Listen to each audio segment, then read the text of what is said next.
Olá, amigos, sejam bem-vindos a mais um episódio do podcast do Gente que Fala. Lembrando que toda sexta-feira a gente traz personagens profissionais, pessoas que nos trazem cultura, conhecimento.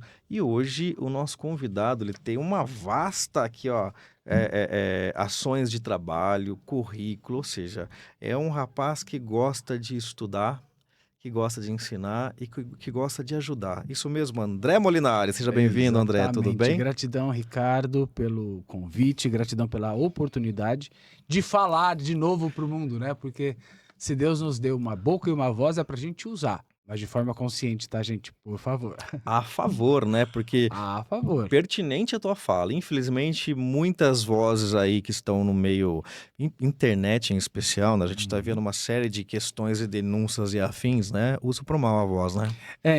Eu costumo brincar, dizer que a internet ela pode ser o céu ou o umbral do mundo. Muito bem. Né? A gente encontra, como se diz no interior, de um tudo. De um tudo. De um tudo ali, né? De um tudo. E usar a nossa voz, ela é fundamental para trazer voz para as realidades. Mas a gente precisa ter coerência, a gente precisa ter congruência, a gente precisa ter presença na nossa fala, né? É muito legal porque existem cursos de oratória, Sim, mas sim. não existem cursos de ouvitória, Ou digamos vitória, assim. justo. Né? Realmente não tem, né? E nem de filtros, né? E nem de filtros. É importante que as pessoas, antes delas emitirem qualquer opinião, né, ou qualquer ponto de vista a respeito de alguma coisa, elas ouçam todas as vertentes que criaram aquela informação. Né? Porque se a gente toma tudo por verdade absoluta, a vida fica engessada. Sem dúvida. Antes de eu te apresentar, eu vou aproveitar esse nosso link aqui, né? Como que você sugere que as pessoas busquem ou conhecer os conteúdos de uma maneira mais séria? Quer dizer, como que as pessoas busquem a pessoa certa para ouvir o conteúdo na internet? Lembrando que assim, né, o processo, não existe um processo de buscar a pessoa certa, existe um processo de ressoar uma frequência, uma vibração que te conecta com a pessoa, entre aspas, certa. Lembrando que o universo, ele é vibracional. Uma vez que ele é vibracional, eu vou colapsar onda com aquilo que eu vibro, com aquilo que eu ressoo para o universo. Legal. Então significa que a história dos semelhantes se atrai, então é bem cabível para isso. Super, super. O universo ele vai trabalhar, né, ali em aspecto frequencial, em aspecto vibracional. Isso vai te conectar com os discursos que são coerentes e congruentes com a tua frequência e o teu sistema de crenças. Se você pega, por exemplo, o universo tem o seu algoritmo. A rede social não tem um algoritmo? Tem. E ela não vai te entregar aquilo que você mais curte ali? Sim. Aquilo que você mais vê no seu feed é aquilo que ressoa com o que você está curtindo no teu dia a dia. O universo trabalha da mesma forma. Olha. O universo foi a primeira rede social existente criada por Deus. Sem dúvida. Né? Então o algoritmo vai te entregar a partir daquilo que você curte. Olha. Né? Daquilo que você acredita. Uma vez que você acredita, você ressoa. Ressoa, atrai. Eu vejo um vídeo X lá, bem pesadão, de contexto, enfim, ruins. Isso me afeta de alguma maneira? Vai te impactar diretamente. O teu campo, ele é um campo que ele absorve memórias e ele também vibra memórias para o ambiente, por exemplo, que você mora. Quando você assiste um conteúdo, quando você se conecta ao conteúdo de densidade profunda, aqui a gente está falando daquelas experiências de crimes, aquelas experiências de discurso de ódio, todo esse tipo de material, primeiro ele vai trazer o teu campo vibracional para baixo, ele vai te densificar para baixo. Existe uma escala chamada escala de Hawkins, né, que ele vai ali frequenciar as emoções. Então raiva, por exemplo, está lá em 40 Hz, baixíssima. O dinheiro começa com 450 Hz. Só para comparar, né, Só gente? para comparar. Se você está vibrando em 40, assistindo conteúdos de 40, se conectando com frequência de 40, você acha que tua vida vai ser próspera e abundante financeiramente? Não, não vai. É porque nós estamos aí 10%, né, pensando no dinheiro. Estamos em 10% da potência frequencial e estamos deslocados dentro da escala em um espaço abissal. Isso independe de eu aceitar, né? Independente de você aceitar. Porque você é o campo, né? É o campo, mas você aceita quando ressoa com a tua crença. Se eu acredito naquilo, aquilo faz sentido para mim. Se faz sentido, eu crio, né, uma verdade cristalizada em mim. E todo o campo, o Ricardo, ele age sempre de fora para dentro. O corpo físico, a nossa vida material, é o último estágio de todo o processo. É assim com as doenças, é assim com as situações de escassez da vida, é assim com absolutamente tudo. Então, tudo começa no meu campo etérico, no meu campo vibracional. Se o meu campo vibracional recebe uma informação de densidade, ela vai ingressando no campo até que ela cristaliza em mim, criando uma crença, e o meu corpo, a partir da frequência ou da vibração daquela crença, ele cria uma bioquímica, literalmente um sistema bioquímico. Caramba. E esse sistema bioquímico dá comandos físicos para o meu corpo. Só para vocês terem uma ideia de como isso acontece. Quem nunca viu aqueles memes da internet em que a pessoa tropeça, cai, se estabaca, se arrebenta inteira? Quando a pessoa mete a canela numa barra de ferro, você não sente no teu corpo uma contração? Tem aquela Você sensação. fala, senti em mim. Isso. Sim, você sentiu em você, porque o teu Olha. corpo conhece o caminho bioquímico daquela dor. Então, dá para dizer que o olho é o melhor e o pior facilitador de entrada de energias? Exatamente. O nosso olho, né, diziam os filósofos antigos que o olho é a janela da alma. Né? Tem razão. E é por onde realmente a nossa alma enxerga e percebe a realidade. O nosso olho, o nosso olhar, muitas vezes, ele está contaminado por uma lente muito comum dessa realidade, que a gente chama de lente do erro. André, o que é a lente do erro? A lente do erro é uma miopia energética espiritual que nos faz perceber a vida da forma totalmente equivocada. Ela cria um holograma de que tudo está errado. Então eu não vejo, por exemplo, em você, Ricardo, as suas qualidades, mas os seus defeitos saltam sob a ótica dessa lente, da lente do erro. Né? Lembra quando falava assim, 99 acertos e um erro, só lembram do meu erro? Sim, por conta dessa lente do erro instalada em nós. André, quem instala essa lente são os alienígenas? Eu não vou contar para vocês, mas também, tá? Eles também fazem isso. Polêmica! Também fazem Vamos isso. falar sobre isso. Mas essa lente do erro ela é muito comum. É por isso que você ouve tanta reclamação. Por isso que você ouve muitas acusações. Por quê? Porque as pessoas estão doutrinadas e acostumadas a observarem e perceber o mundo através da lente do erro. Vocês estão vendo, né, gente? Olha, primeiro que já começamos com uma média de que esse rapaz conhece sobre a vida e vai poder nos ajudar hoje. E antes da gente continuar nesse bate-papo muito gostoso, eu quero apresentá-lo para vocês com mais propriedade. E tem bastante coisa boa aqui. E isso eu acho que nem é tudo, né, André? Aqui que eu tô vendo aqui, ó. É um resumão. É um resumão. Formado em filosofia e teologia. Rapaz, quanto tempo dura um negócio desse? 7 anos. 7 anos. 3 anos de filosofia e 4 anos de teologia. Formador terapêutico integrativo. O que seria isso? O terapeuta integrativo, ele, na verdade, ele vai acoplar uma caixa de ferramentas no nosso sistema de cocriação. Quando a gente fala de integrativo, é porque ele não é apenas comportamental, ele não é apenas espiritual, ele não é apenas energético. Ele acopla todo o seu campo holístico, o holos, o todo, né? E capacita novos terapeutas utilizando todas as ferramentas disponíveis. Maravilha. E vamos lá, continuamos. Sacerdote de candomblé, há quanto tempo? 22 anos. Uau, que legal. Oraculista e leitor de jogo de búzios e de tarô. Sim. E depois a gente vai falar um pouco mais sobre o tarô, sobre os búzios, mas é uma forma de contribuir e ajudar para o futuro? Todo oráculo, Ricardo, é um sistema orientativo. Né? A gente vai entrar mais a fundo nesse tema, mas para que as pessoas tenham ali uma noção básica, o oráculo ele nunca determina uma realidade, ele te conta o que pode acontecer O campo... a partir de uma realidade presente de um campo. Legal. Vamos aprender. Terapeuta multidimensional de processos de acessos da consciência, de facelift energético e processos corporais. O que é isso? Processos corporais. O nosso corpo, vamos falar de Access Consciousness, né? Que é esse conjunto de ferramentas onde tem lá barras de Access, que é a terapia de ingresso, a terapia inicial. Né? E os processos corporais eles vão ser parte desse conjunto de ferramentas. O nosso corpo guarda memória. Nossas células são extremamente inteligentes e elas são uma biblioteca encarnatória e ancestral.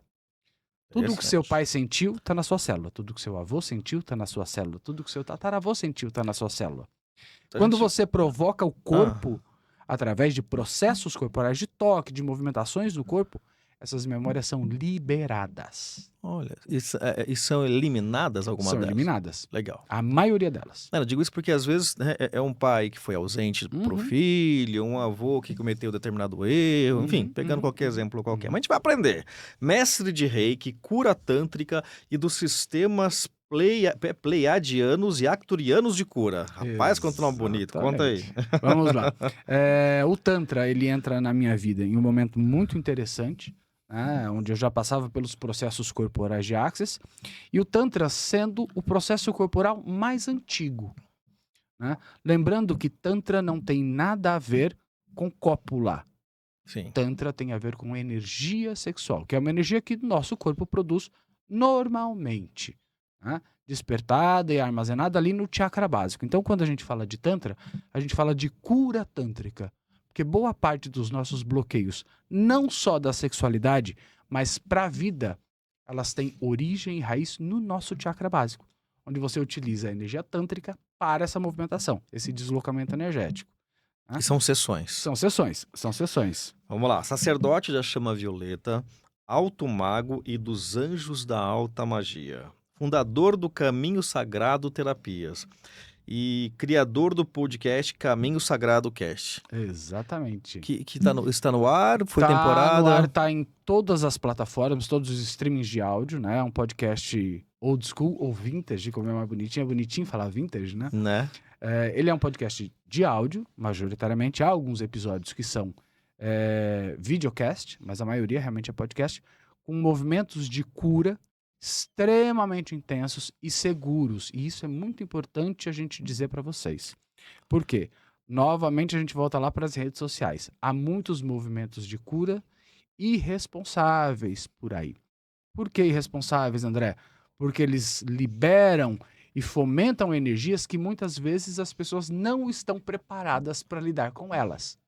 E se não for equilibrado aí o auxílio, você Você piora a situação. Entendi. Você piora a situação. Aí Olha. você fala, isso daqui não funciona. Não é que tá. não funciona. Pelo contrário, piorou até em Muito muitos pelo casos. contrário, piora muitas vezes o caso. Por quê? Porque não há uma orientação Sim. e não há um ancoramento daquela energia.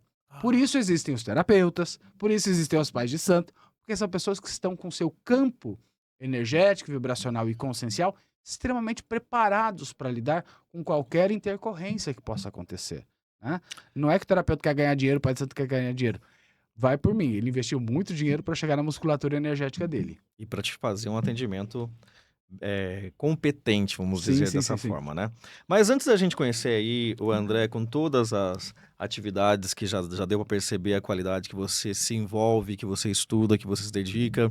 Aliás, eu conheço o trabalho dele, sim, pessoalmente. É um trabalho muito sério, muito responsável, de muita qualidade. E eu não estou fazendo elogios, não. É porque eu senti na pele, literalmente. Foi um ótimo É a atendimento. vivência, né? Sem dúvida. Você nasceu onde, André? Eu nasci no interior de São Paulo, no noroeste paulista, numa cidadezinha chamada Guaraçaí, que é a capital nacional do abacaxi. Se me chamarem de cara de abacaxi, vocês vão ver só, viu? Ao meme! Olha aí, quem é nasci esse menino todo nessa aqui? cidade, né? Aos 3 meses eu mudei para Três Lagoas, no Mato Grosso do Sul. Você só nasceu na Só cidade? nasci lá. Minha família toda de lá, inclusive minha família, ela é fundadora dessa cidade. Não O meu diga. tataravô foi o fundador da cidade. E toda a família nasceu lá. Absolutamente toda a família nasceu lá. Que bacana. Com 2 meses, então, eu fui para o Mato Grosso do Sul. Na época ainda era Mato Grosso. Ah, sim, é. Né? Meu pai foi assumir o centro universitário de lá. E cresci filho do Pantanal. Literalmente. Então, eu sou meio bronco às vezes, gente. Sou meio bruto. Mas isso é resquício dos jacaré, das capivara, da Venceu sucuri. todos eles, tá aqui com a Venci gente, todos né? eles, né? Então, tô aqui com vocês. Mas esse é o André. Tem uma cara de bonzinho esse menino, Nem rapaz tanto. do céu. Dei trabalho, viu? Deu trabalho? Dei trabalho. Dei Sério? bastante trabalho. Eu sempre fui uma criança muito hiperativa. E desde muito cedo, pelo menos pelo que conta minha mãe, eu sempre fui muito independente. Quando ela dizia independente, eu não esperava que fizessem por mim. Eu ia e fazia. Isso me causou boas surras. A senhora lembra, né, mãe? Isso me causou boas surras. Tá. Mas eu agradeço por esses processos, porque nessa realidade, não estou validando aqui a violência infantil, muito pelo contrário, isso não deve acontecer. Hoje nós temos uma outra consciência, um outro espaço. Claro. E os nossos pais sempre nos dão aquilo que eles também receberam. Pai e mãe aprende a ser pai e mãe sendo pai e mãe. Não existe cartilha, não tem manual. Sim, Né? justo, não é? Então- E o filho também precisa aprender, né? E o não educa, na minha visão, Exatamente, né? eu falo que o não é a palavra mais poderosa que existe no universo. Tão poderosa que o universo desconhece essa palavra. Quando você fala, universo, eu não quero ser pobre, o universo está entendendo, você fala assim, eu quero ser pobre. Então a frase precisa melhorar aí. Quero ser rico. Exatamente. Aí tem uma ferramenta de PNL absurda para nossa mente, para desarmar nossa mente e também provocar um deslocamento energético universal. Mas essa criança aí, ela deu bastante trabalho. Aqui tem eu bem pequenininho, logo que eu me dava por gente, ali foi no pré, essa aqui tá RPP. Ainda bem que tem mais um P aqui, né? Senão então, eu ia ficar preocupado. Rest in Peace, né? Não, aí era Recanto Infantil Peter Pan. Que boa memória. Era o nome da escola. Eu tenho uma memória paquidérmica. Sério? Então, uma memória paquidérmica. Aí, então, era lá no pré 2, acho que era pré 1 ou pré 2. E quando me perguntam sobre a minha primeira, por exemplo, já me perguntaram algumas vezes, qual que é a sua primeira memória de infância? É dessa foto aqui. Essa foto aqui levou umas 2h30 para ela conseguir ser feita. Né? Foi feito por um fotógrafo chamado Oscar, que hoje já está do outro lado do véu. Qual era a idade que você tinha Eu nessa tinha foto? aqui uns 4 anos, mais ou menos. O olhar 4 era para 5 expressivo. anos. É. E tinha um grande pé de amendoeira na frente de casa. E ele ficava assim, olha para aquela frutinha ali, mas um pé de amendoeira tem pelo menos umas 5.000 frutas penduradas nele. Né? Qual frutinha? Qual frutinha? Cê Então nunca tá consegui o ângulo, porque brincando. cada hora eu olhava para uma. Né? O cabelinho de cuia, muito padrão, né? Do interior. Faço parte disso. É. E aqui são os filhos biológicos, porque eu também tenho uma irmã que é adotiva, Olha que a bacana. mais velha. Aham. Mas esses são os biológicos. Então tem eu, logo ali embaixo, o meu irmão mais velho e a minha irmã caçula. E esse aniversário tem uma história muito bizarra a respeito desse aniversário aí, não dessa diga. festa. É. Por quê? Vocês vão ver como eu dava trabalho, gente. No final desse aniversário, sobrou muito guaraná pequenininho, aqueles caçulinhas, que a gente chama de lá era Vencetex. Então tinha sobrado um monte e minha mãe tinha colocado pra gelar. Tá. No dia seguinte, a gente tava tomando um banho de piscina, tinha uma piscininha pequenininha lá em casa. E eu falei pro meu irmão assim, vamos pregar uma peça. Ela chama Helena, minha irmã caçula. Vamos pregar uma peça? Gente boa. O que a gente fez, gente? A gente pegou uma garrafinha vazia, a gente urinou nessa garrafinha, colocou a tampa e colocou pra gelar. Você sabia disso? Imagina a surra que a gente tomou. Eu sei que eu corri bastante. Eu lembro de correr bastante da minha mãe. Porque minha irmã nessa idade pegou e falou assim, mãe, tá sem bolinha. Aí minha mãe foi cheirar por que o Guaraná tava sem bolinha. Ah, amado. Eu falo, gente, sempre fui terrível, sempre fui terrível. Mas você sabe que eu brinco, eu tenho vizinhos lá na minha casa, são 2 apartamentos no andar. E são 2 crianças. Eu Sim. escuto, porque eles ligam a voz no volume máximo, né? Uhum. De vez em quando. Aí encontro os pais, a gente em elevador da vida, eles falam, esse aqui é seu vizinho, ele vai te matar, né? Eu digo, é saúde, gente. Querendo ou não, é saúde, né? É saúde. Você sabe que eu nunca fui uma criança de gritar? Minha mãe também comenta isso. A minha irmã, sim. Minha irmã sempre foi de gritar muito. Eu nunca fui de gritar. Muito mais observador. Mas observador, eu sempre tive uma fala muito forte. Né? Em alguns episódios de correção de conduta, digamos assim, minha mãe disse que eu não chorava. Sério? Não. Eu falava assim, não está doendo. Ainda era... Aí que ela ficava virada na arara. Né? Porque o intuito era de que, mesmo psicologicamente, aquilo doesse para que você criasse um ponto de O vista que é ali, né? teimosia pra você? Teimosia pra mim Pensando no André ali da vai, infância. vai, na verdade, para um espaço de confronto. A teimosia pra mim não é a resistência, mas é o confronto. Ah, sim. Ah. Ele não é teimoso, né, Lelê? Um pouquinho teimoso. Um pouquinho teimoso. Um pouquinho teimoso, sim. Ah, Aquela criança ainda continua ali dentro. Né? Mas nunca fui birrento. Ah, sim, imagino. Aquela criança que se joga no chão, que dá... Isso não, nunca tive esse espaço, não. Olha, gente, então, bastante história legal, mostrar. É legal ele contar que a gente tem defeitos, gente. A gente pode melhorar com o tempo e foi o que ele fez, se dedicando a ter um conhecimento aí seguro e sério e não só melhorar-se como pessoa, mas trazer essa melhora para o outrem, né? Sim. Em algum momento, nós tivemos semana passada a participação do Lelê Abdala, Super. né? Que que foi muito, muito bom o programa, e você, que é seu parceiro, Sim, não é? E como que vocês conheceram? Aqui os dois aqui agora. Olha aí que interessante. Lele Abdala e eu. Lele Abdala é uma história também interessante. Sabe aqueles reencontros que o universo arma pra gente? Olha, Eu e o Lele, a gente já tinha se trombado, digamos assim, por várias vezes aqui em São Paulo. olha. Mas nunca tínhamos nos visto. Quantos anos vocês estão juntos? Nós estamos há 13 anos juntos. Então a gente frequentava os mesmos ambientes, né? A gente ia para a mesma balada, a gente tinha amigos em comum, mas a gente nunca tinha se trombado, Que né? interessante. Consciencialmente falando, né? Ou seja, Sim. de maneira consciente nunca tinha Sim. nem percebido. Aí o que que acontece? Na época era Orkut, tá, gente? Sim, isso denuncia a minha idade. Né? Eu usei comecei, também, viu, gente? eu comecei a seguir, fiz amizade com o Lele Abdala No no Orkut. Orkut. E eu sempre ali, de uma maneira muito gentil, nada sexualizada, nada sexual, comecei a galantear com ele. E ele me dando toco. Exatamente. Sério? Ele sempre me Pensa que eu dando. sou fácil assim, né? Exatamente. Né? Me dando toco, me dando toco. Naquela época, eu tinha saído já de um relacionamento, tava solteiro. E assim, tava vivendo a minha vida, trabalhando muito, bastante focado na minha carreira, no meu empresarial na época, e viajando demais. Aí me veio a consciência, falei assim, esse cara tá se achando muito. Vou deixar ele pra lá. E desapareci. Não diga. Desapareci. Nunca mais mandei mais nada. Meses depois, sentindo falta do confete, sabe? Isso é claro. Do confetinho, me começa a vir mensagens de SMS, porque não existia o WhatsApp naquela época, tá, gente? Entregando a nossa idade, hein? Que coisa. Foi a cara do Lelê aqui. Ele tá com a gente Ele também, tá viu, gente? conosco. Semana passada o André esteve com a gente na gravação do Lelê, né? Mas agora o Lelê veio acompanhá-lo. Então ele começou a me mandar mensagens de SMS. Mandava mensagem, mas ele se dizia uma pessoa completamente diferente de quem ele é. Porque no ponto de vista dele, interessante ponto de vista dele, ele achava que eu já me interessava pelo tipo de pessoa, né? Biotipo. Sim. E não era sobre isso, porque pra mim era energia, tudo é energia.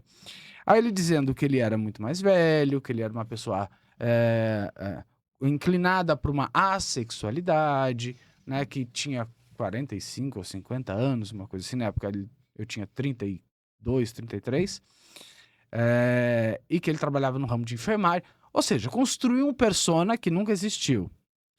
E essa conversa se deu aí por uns 6 meses, mas sem eu saber quem era, porque eu não tinha o número, não conhecia. Aí um dia estava eu em Porto Alegre, meu voo estava atrasado de Porto Alegre para São Paulo, aeroporto fechado, e me veio uma mensagem falando assim, olha, hoje eu vou te dizer quem sou eu. E eu o apelidei de Mr. M. Porque não tinha cara, não tinha rosto, então pra mim era o Mr. M. Ah, sim, justo. Era uma imagem, Agora né, entendi. Mr. M. Aí ele falou assim, que hora que você chega em São Paulo? Eu falei, olha, tá previsto que eu vou chegar às 8, umas 9 horas eu tô em casa. Então às 9 horas da noite eu vou postar uma foto do Mr. M no seu perfil. A hora que eu abro o meu laptop em casa, era o digníssimo Lele Abdala. Olha. E dali começou então uma história que caminha há 13 anos juntos. Que lindo, né? que Com ele, bacana.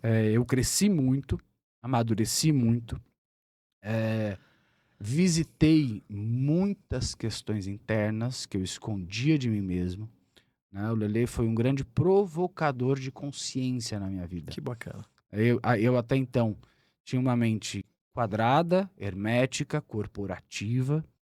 Desempenhava o meu sacerdócio, mas em alguns horários não era nada como é hoje, comparado com o que é hoje.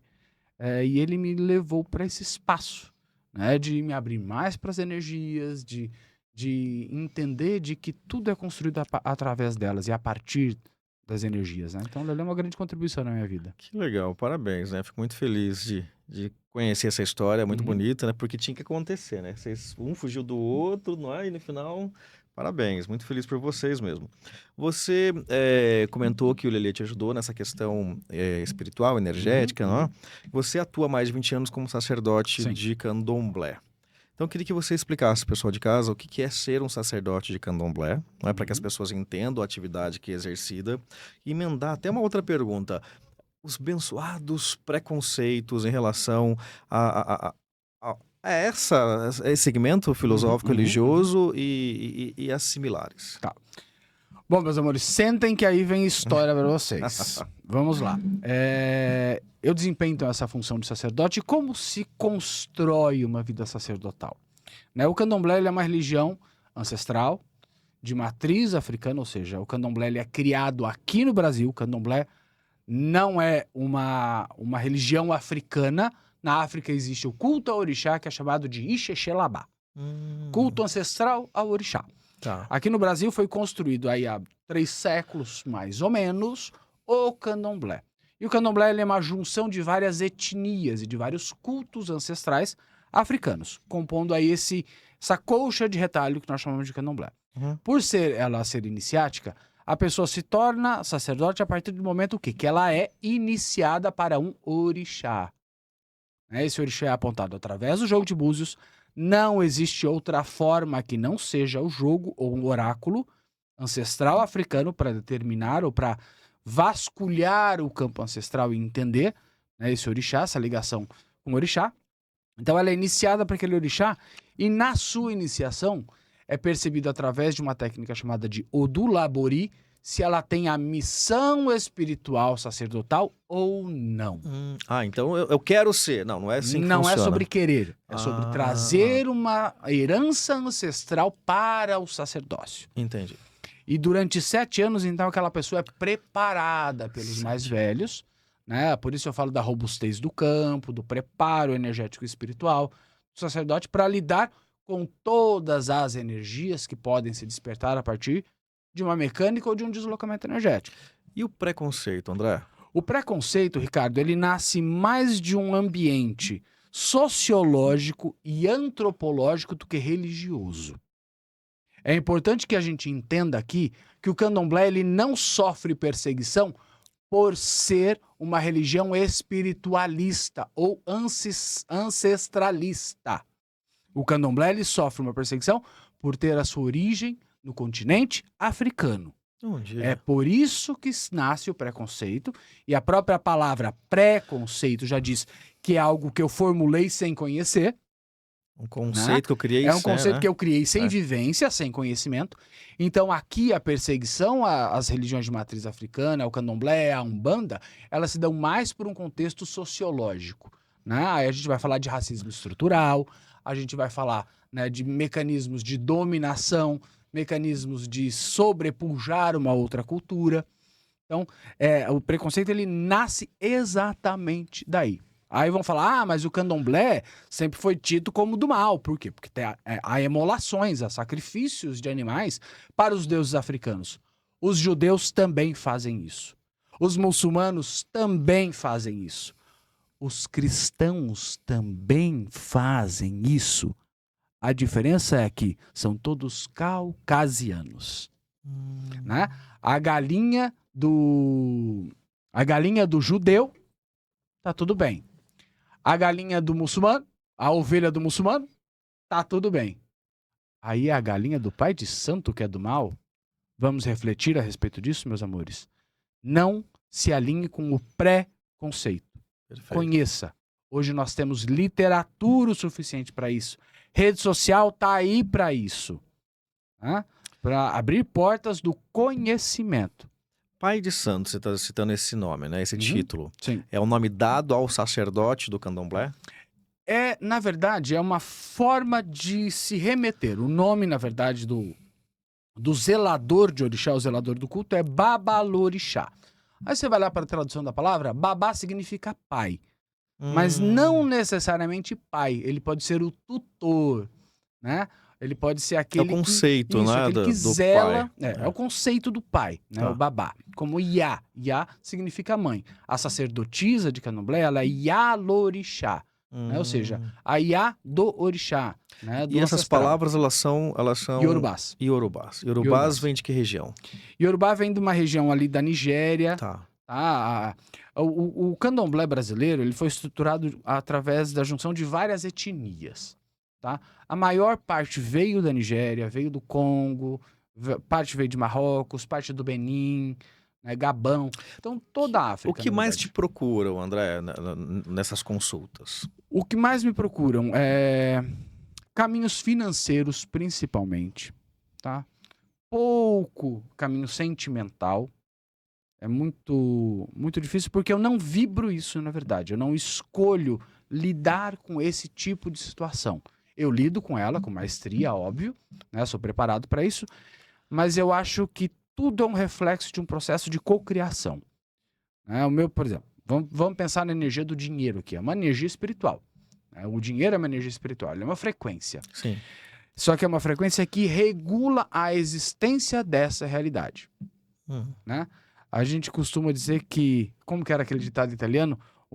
Quando o dinheiro sai pela porta, o amor vai embora pela janela. Existe um ditado italiano que faz isso, ou que fala isso, né? Faz essa menção. Qual é a consciência que você tem a respeito disso? Que quando você está vivendo um caos financeiro, não está conseguindo sequer se manter dentro do básico, ter o seu básico, todos os outros sentimentos começam a corromper. Eles começam a se quebrar, porque é sistêmico, é um sistema. Todo homem, todo núcleo familiar é um sistema, né, que precisa da energia básica de subsistência, que chama-se dinheiro. Sim. Então, quando falta isso, não que as pessoas que tenham pouco dessa energia não sejam felizes, não é sobre isso. Mas claro que se elas tiverem muito mais, elas serão muito mais felizes. E existem energias que possam, como é que eu posso perguntar, desbloquear os caminhos para que hajam mais oportunidades, porque eu acredito que algumas pessoas, por não conhecerem, acabam indo buscá-lo, ou as pessoas da maioria das áreas de atendimento espiritual. Olha, eu vim aqui porque eu quero ganhar dinheiro. E acredita que faz um milagrinho e a coisa acontece. Então, é a busca do guru, é a busca do milagre, né? Mas você é o milagre, não é o pai de santo, não é o pastor, não é o padre, né? Não é o sadhu. Ninguém é o agente do milagre, você é o agente do milagre. O que o sacerdote, ou qualquer sacerdote, faz ou tem como incumbência é amenizar ou apaziguar o caminho que você precisa trilhar, que você precisa caminhar. A gente remove os obstáculos que te impedem de chegar no teu objetivo, mas a gente não caminha por você.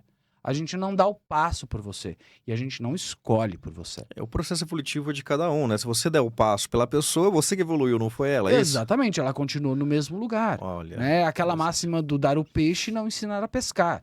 Não é sobre isso. E durante as consultas do seu trabalho, uma das ações, me corrija, Sim. é jogar búzios. É Exato, isso? O que exato. são os búzios? Como que os búzios dão as respostas, Sim. eu imagino? O jogo de búzios, né? O nome do jogo de búzios é Erendilogum. Esse é o nome iorubá do oráculo. Né? Existem outros oráculos ancestrais africanos, como Orixá Pepe ou Peleifá, que também são sistemas divinatórios, não são adivinhatórios. E é aqui que é o grande pulo do gato. Né? Porque as pessoas acham que vão sentar numa mesa de jogo de búzios e você vai adivinhar o futuro dela. Não, eu não vou fazer isso, tá? Se você me procurar para isso, esquece. Errou, né? Errou. Pula pro próximo. Porque o jogo, ele é divinatório porque ele é associado às divindades. Né? E existe um campo energético que manipula o jogo para trazer para o sacerdote, que nós chamamos de olhador, né? O olhador do jogo, uma compreensão através das quedas, ou seja, como aquelas conchinhas caem na mesa, a formação que elas caem e a combinação com as quedas seguintes. Ou seja, o jogo de búzios, ele é extremamente cartesiano e lógico. Olha. Tá? Ele não é espiritual, não tem uma entidade aqui no meu pé do ouvido me contando ou fofocando, eu não tenho um X9 do céu. Isso não acontece. Né? O que acontece, o que pode acontecer muitas vezes, aí eu vou falar por mim, né, enquanto sacerdote, como eu tenho outras ferramentas de abertura de campos energéticos, eu consigo ter clareza sobre as situações através de imagens que podem vir na minha mente. Aí a gente vai falar, por exemplo, de uma ferramenta super poderosa que eu utilizo durante o jogo também, que é a leitura de registro acástico. O que é o registro acástico? É toda a história da tua alma. Todos os eventos que a tua alma passou, em toda a sua trajetória, do seu princípio até o momento presente. Olha. Então vem muita imagem que acaba trazendo mais clareza para as quedas. Então vou pegar esse gancho. Do princípio até o momento de hoje, o Uhum. que é o princípio? É o nascimento desta existência? Da sua centelha divina. Ah, tá bom, Desde lá da sua conexão com a fonte. tá bom. Tá? Nós passamos, não sei se você que está nos vendo, nos assistindo, é reencarnacionista ou não. Eu sou. A religião que eu professo é reencarnacionista e nós acreditamos de que nós sucedemos vida após vida para a nossa evolução espiritual e para a nossa reconexão com a centelha e a fonte. Né? Entendi. A nossa humanidade, ela nos separou da nossa centelha divina. E as nossas experiências encarnatórias são para que nós nos reaproximemos da nossa centelha. E automaticamente a nossa centelha se aproxime mais ainda da fonte de tudo que é. Os Yorubás, por exemplo, chamam essa fonte de Olodumare, que é o princípio criador. Nós chamamos de fonte, de Deus, de princípio, de vácuo quântico, seja lá o que a gente queira chamar. Mas o princípio é o mesmo. E para o pessoal, de repente, que queira marcar essa consulta contigo, queira entrar em contato, tirar essas dúvidas, quais os canais que você tem? Redes sociais, né? Instagram eu tô como André Molinari, só jogar lá você vai me encontrar. TikTok, se jogar André Molinari também vem, mas eu tô como @surra de luz no TikTok, Arroba? surra de luz. E no Instagram eu tenho um Linktree, onde você tem acesso a todos os meus canais de informação, contato direto comigo. Meu WhatsApp ele é gerido por mim mesmo, então sou eu quem vai responder você. Tá? Às vezes eu demoro um pouquinho por conta dos atendimentos, mas sempre eu vou olhar a sua mensagem com muito carinho e vou responder o mais rápido possível. E o atendimento pode ser online, André? O atendimento ele pode ser feito online ou presencial, né? Isso não altera em absolutamente nada a informação. Aqui existia um mito que eu sempre falo que todas as situações do mundo são presentes na vida do ser humano. O processo pandêmico que a gente viveu, por exemplo, ele trouxe um grande presente de nos fazer perceber de que energia não tem fronteira da materialidade. Olha, Né? Eu posso ter contato emocional com alguém, mesmo que eu não esteja próximo a ela, fisicamente falando. interessante. Né? E a mesma coisa são os campos morfogenéticos, ou os campos energéticos. Eles podem ser acessados à distância sem nenhum prejuízo, porque é um campo de informação. Olha, gente, muita informação boa para que vocês possam aprender, tirar dúvidas e sair do preconceito, que é a parte mais difícil às vezes. Tá? E lembrando, então, que nós estamos todos os dias a partir das 17 horas aqui na TV aberta, canal 9 da Claro e 8 da Vivo. Também nas nossas redes sociais e na UTV. A TV da internet. E lembrando também que nós temos um portal, viu, André? Não sei se você já ouviu falar. A semana passada você viu a gente falando sobre o portal, né? É o orbisnews.com.br, é um portal de notícias onde a gente convida pessoas de competência, de qualidade, como eu falei para que você ouviu semana passada, com verdade. Porque a gente tem na internet um monte de mentira, né? Tem. Então quem acessar o www.orbisnews.com.br pode ter a certeza que o objetivo é de encontrar artigos. Nós temos com mais de 200 articulistas conosco. São artigos verdadeiros, competentes e com profundidade de conteúdo. Então, nosso convidado aí para pensar, né? Quem sabe aí na sua correria, não é? A gente sempre arruma um tempo. O tempo, na verdade, é uma construção humana. Então, você sempre consegue construir quando você escolhe. Olha aí, gente, né? Então, vamos lá, vamos pensar. O Lelê já aceitou, né, Lelê? Vamos conversar também. Eu queria dar sequência num tema, ainda falando do sacerdócio, falando das religiões afros, né? Recente tivemos, no domingo aqui passado, a Marcha para Exu, né? Aqui em São Paulo. E eu queria entender um pouquinho que, olha, como está aqui o texto. Desde a primeira edição, a marcha acontece na Avenida Paulista, aqui em São Paulo, para quem não conhece. E o principal objetivo do movimento é combater estigma em torno dos cultos e religiões afro-brasileiras, frequentemente associados a formas equivocadas e a coisas negativas e até o próprio diabo. É isso mesmo, André? Ixi, é tema delicado, mas vamos pra cima, Ricardo. Bom, vamos lá. O que eu penso a respeito? Aí a minha posição, o meu interessante ponto de vista a respeito disso. Eu acho que existe ali um grande serviço e um grande desserviço. Nesse movimento. Olha só, desserviço. O serviço que nós temos ali é o quê?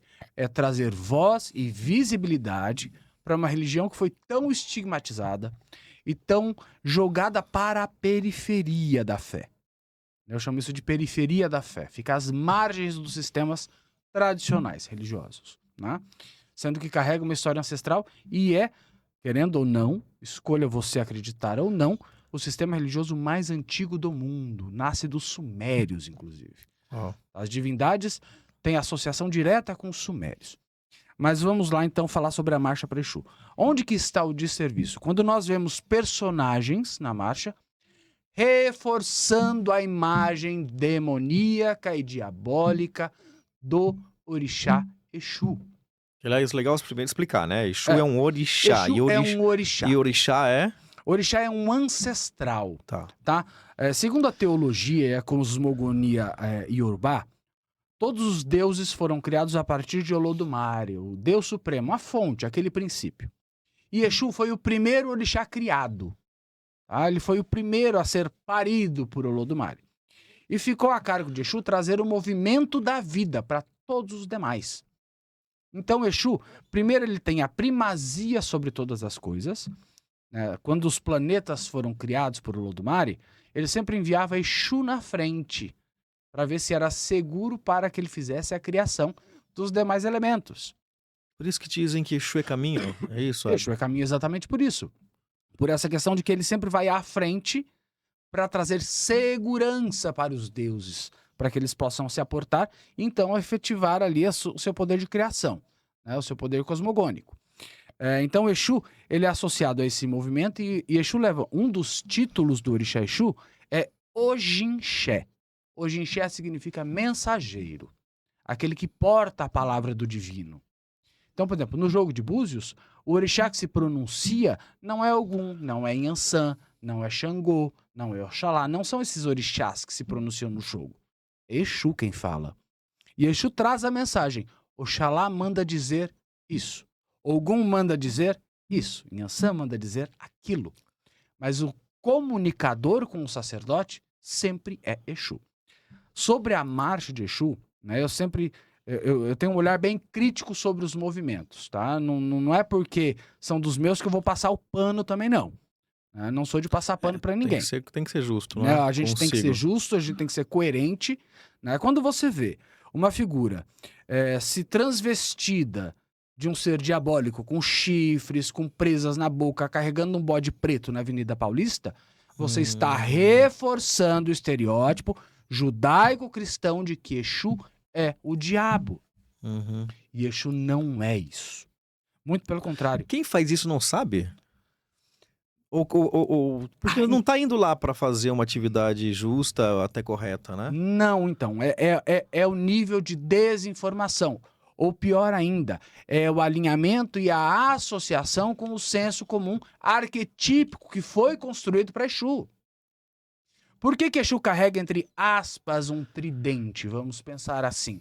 Na verdade, o que ele carrega na mão, que a gente chama de opá, não é nem um tridente. É uma forquilha com 3 gravetos, dizendo que ele é o senhor de todos os caminhos e possibilidades. Você pode escolher ir por qualquer um dos caminhos e ele te guiará por ele. Esse é o elemento de Exu. Exu não tem nada a ver com tridente. Né? Quem tem a ver com tridente são lá os titãs, né? Netuno, que carrega um tridente. Aí não tem nada a ver com a cultura iorubá. Né? Então Exu ele vai ser essa figura extremamente neutra. Exu não é bom e Exu não é mau. Exu é justo. Vou repetir essa frase para vocês. Exu não é bom e Exu não é mau. Exu é justo e na sua justiça ele percebe e enxerga toda a conduta do ser humano. Exu dá a você aquilo que você merece por cocriação. Exu é o grande disseminador da lei da semeadura. Plantou limão, vai colher limão. Plantou melancia, vai colher melancia. E Exu vai vigiar para que nenhum bichinho coma a tua fruta. Essa é a função de Exu. Nos apoiar. Né? Tanto que é um ditado em Yorubá, sempre que a gente vai invocar Exu, a gente diz Exu mopueu, Exu mopueu, Exu mopueu, Exu me apoie. Legal. Isso é muito bom você explicar, porque as pessoas acabam entendendo pelo pré-conceito Uhum. que tudo que é esquerda, que é o nome dado, inclusive, que aliás Uhum. acho que no céu não deve ter esquerda, nem direita, nem frente, nem trás, Não nem tem nada. parede, Não né? tem Como que ele vai saber? parede, Não né? tem parede. E que, eu vou procurar essas linhas, não é? Bem preconceituosa a fala, para eu mandar, como matar, para eu mandar, sei Uhum. lá, para mandar separar, tem isso? Uhum. Tem. Existe, na verdade, ô Ricardo, energias que nós chamamos de Ajoguns e Heleninis, tá? Que são espíritos que, por associação, vão se alinhar com algum tipo de frequência. Na maioria das vezes, eles vão se alinhar com frequências que sejam compatíveis com os desejos humanos, tá? Então, existem, por exemplo, Adioguns focados em energia sexual, para pessoas que ali escolhem viver uma vida mais promíscua, uma vida mais libertina, não liberal, mas uma vida mais libertina, Sim. né? Existem os ajoguns de destruição, que vão se alinhar com alguns espíritos e que podem, através de experiência de acoplamento de campo, e aqui também mais um paradigma sendo quebrado, né? O transe ou a incorporação, ela não é total. Ela é feita por acoplamento de campo energético de consciência. Então, aquele espírito, aquela entidade, ela se aproxima do teu campo e ela transfere informações e arquétipos para o teu campo que reproduz através do teu corpo. Por que que Exu precisa ter toda aquela, né, eu vou falar mesmo, né, aquele teatro de pôr a mão para trás e dar aquela risada estranha, aquela coisa, e a pombagira arqueia para trás? Aquilo é para que a minha mente, ego, desarme e diga, aqui há algo. Hum. É, Não há é, necessidade. pro físico mesmo, é para Pro quem tá físico. vendo só mesmo, para poder assimilar aquela Isso. energia. Para ela se abrir e receber de algo diferente do que do médium. Eu, por exemplo, a minha experiência com Exu, existe um Exu que me acompanha desde os meus 14 anos de idade, que é seu Sete Encruzilhadas, que é uma entidade que eu tenho muito respeito e muito carinho. Uma relação, às vezes, de amor e ódio com ele, mas eu tenho muito respeito e muito carinho, né? Hoje, não há necessidade, por exemplo, do acoplamento de campo, ou seja, da incorporação do seu Sete comigo. Ele me traz todas as consciências que são necessárias e as orientações através da minha própria mente inconsciente. Ele vai me trazendo essas mensagens, Só tá? aproximação. Exatamente, é só aproximação e informação.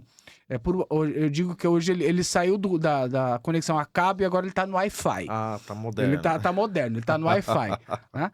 Então, essa marcha para Exu, existe sim o serviço para trazer visibilidade e voz, só que nós precisamos tomar consciência e ter coerência naquilo que a gente faz. Se deslutar pela destruição ou pela derrocada de um ponto de vista criado pela cultura judaico-cristã há tantos séculos, demonizando Exu, a gente não pode ter personagens demoníacos e diabólicos associados à figura de Exu.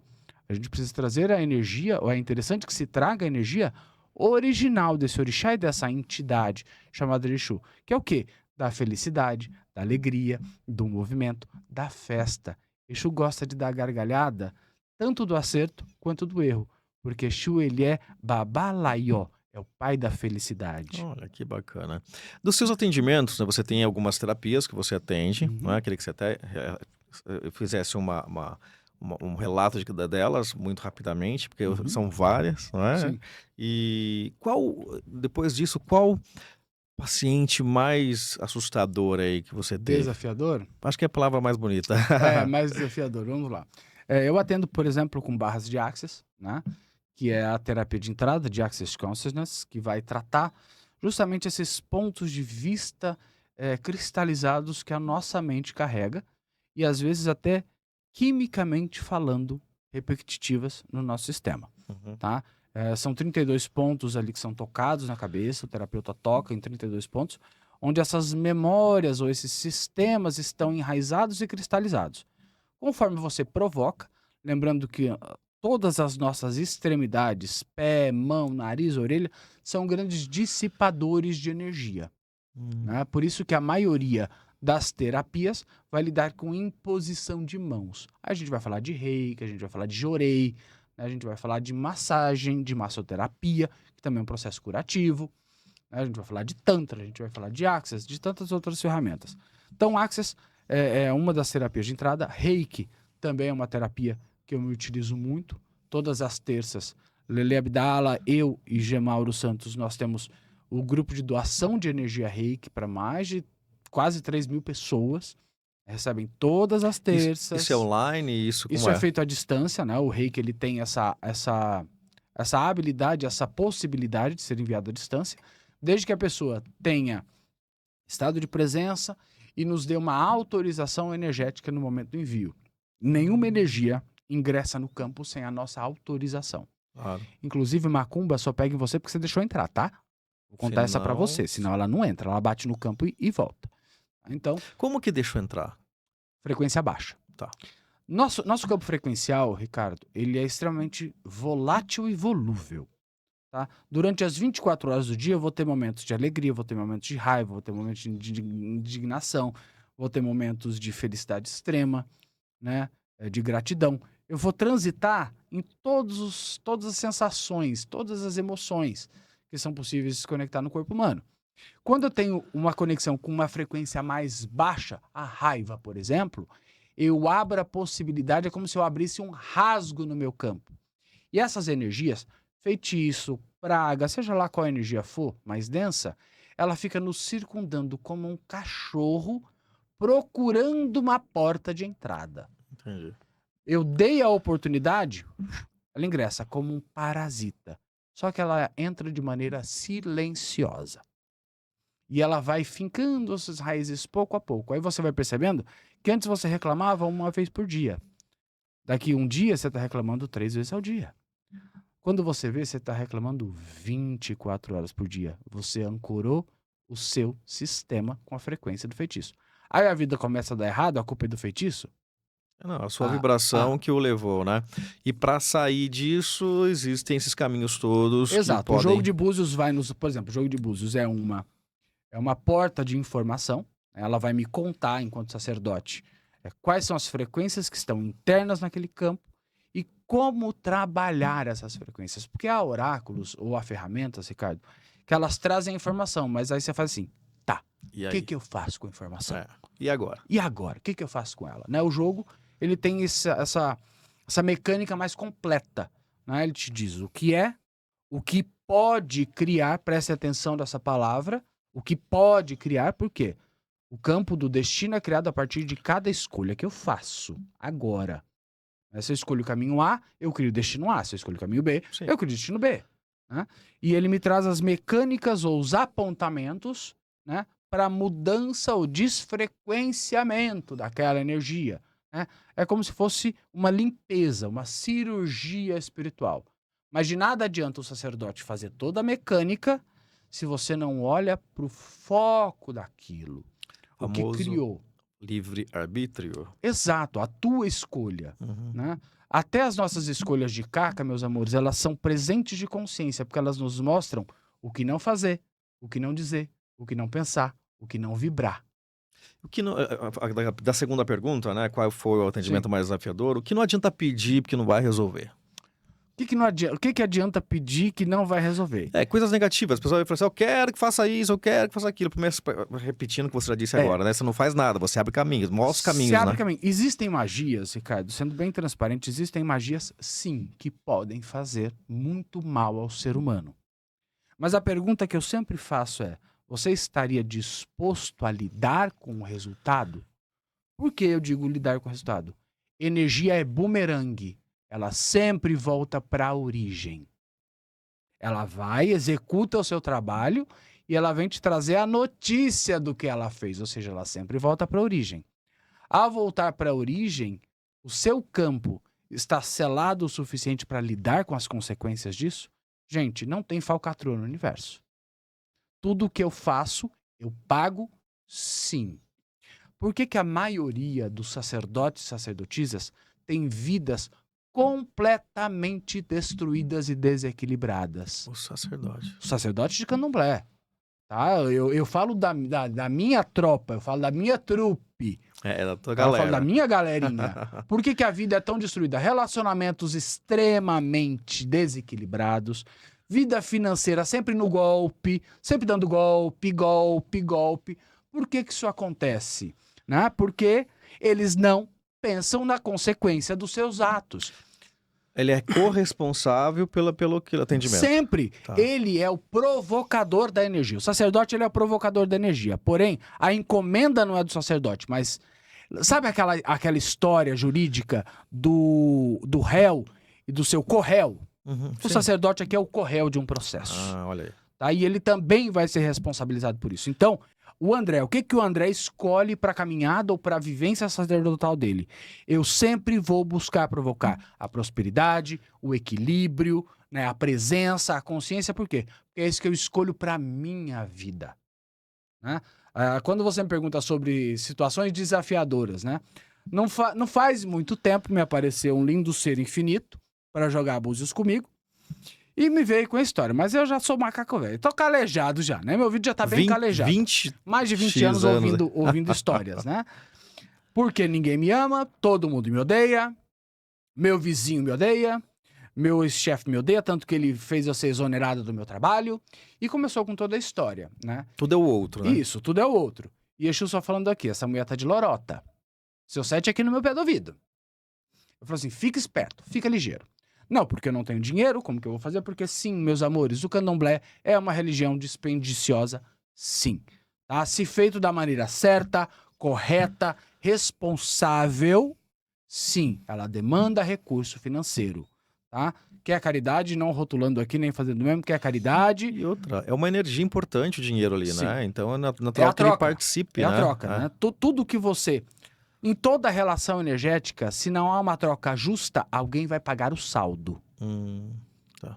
Coloca isso na tua mente. Em toda mecânica energética, em toda troca espiritual, se não há uma troca justa de energia, que não precisa necessariamente ser o dinheiro. Pode ser um serviço, pode ser, por exemplo, uma divulgação daquele terapeuta, daquele sacerdote. Né? Você tem muito engajamento? Então, fui fazer uma sessão com o André, fui fazer uma sessão com o Lelê, foi incrível. Conta o teu relato. Isso também é uma forma de pagar energeticamente aquele trabalho. Sem dúvida. Né?